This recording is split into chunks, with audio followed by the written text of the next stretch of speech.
इन्डियाको Jersey number 9 bro 2 goal गर्दै आजको प्लेयर अफ द म्याच पाउन सफल भएको थियो है त। र नि पाकिस्तानको जर्सी नम्बर 11 लाउनलाई चाहिँ याद गर्नुहोस् है त गाइज, कति चान्स पाएको थियो ब्रोले, तर युटिलाइज नै गर्न सकेन कि। आज भएको साफ U20 च्याम्पियनसिप 2026 को चाहिँ इन्डिया भर्सेस पाकिस्तान बीचको खेल हो है त गाइज। र आजको खेलमा चाहिँ इन्डियाले पाकिस्तानलाई 3-0 गोलले बिट गर्न सफल भएको छ है त। र अब इन्डियाको अर्को खेल भनेको चाहिँ बङ्गलादेशसँग हुनेछ हैन। र अनि नेपालले चाहिँ अब सेमी फाइनलमा चाहिँ कि त बङ्गलादेश कि त इन्डियासँग हो खेल्ने भनेको। र सबै देशहरूको गेम हेऱ्यो, तर पनि मलाई चाहिँ हाम्रै देशको गेम चाहिँ हल्का स्ट्रङ लागिरहेछ हैन। त्यसपछि बङ्गलादेश अनि इन्डिया हो हैन। तर आई डोन्ट नो के हुन्छ हैन सेमी फाइनलमा। तर नेपालले मलाई चाहिँ किन यसपालि चाहिँ साफ U20 च्याम्पियनसिपको ट्रफी चाहिँ हाम्रो देश नेपालले ल्याउँछ जस्तो फिल भइरहेको छ हैन। सो आई होप हाम्रो केटाहरूले बब्बाल खेल्नेछ हैन। 90 मिनटसम्म हैन, सेम स्टामिना सेम स्ट्रेन्थमा चाहिँ हैन अन्तिमसम्म खेलिदिरहेको थियो। त्यही भएर पनि धेरै आशा छ नेपालको यो U20 को टिमको चाहिँ हैन। र आजको खेलमा इन्डियाबाट गरेको पेनल्टी सुटआउट गोल, केटाहरूले अब त्यस्तो बबाल गोल चाहिँ हानेको थिएन है। पाकिस्तानले पनि खतरनाक बलहरू क्रिएट गरेको थियो, तर गोलमा मात्र युटिलाइज गर्न नसकेको होइन।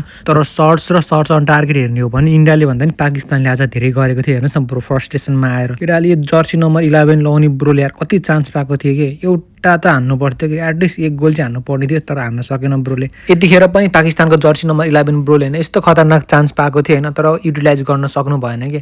पाकिस्तानले पाएको चान्सेसहरूलाई त युटिलाइज गरेको भए आज 3-4 गोल चाहिँ हान्थ्यो कि, तर भने उनीहरूले पनि युटिलाइज गर्न सकेन। पाएको त थियो चान्सहरू धेरै क्रिएट गरेको थियो, हान्न सकेन। र नेपालले पनि श्रीलङ्का र भुटानसँगको गेममा धेरै चान्सहरू क्रिएट गरे पनि गोलहरू चाहिँ धेरै गर्न सकेको थिएन। आई होप अब नेक्स्ट गेमहरूमा चाहिँ पाएको चान्सलाई चाहिँ राम्रोसँग युटिलाइज गर्नेछ केटाहरूले। हान्न त बबाल हानेको थियो सर्ट्सहरू होइन, तर स्कोर चाहिँ जम्मा 2-1 1-0 निकाल्न मात्र सफल भएको थियो। र हजुरहरूलाई के लाग्छ कि नेपालले इन्डिया र बङ्गलादेशलाई जित्न सक्ला त गाइज? हजुरहरूलाई के लाग्छ कमेन्ट गर्न सक्नुहुनेछ है त।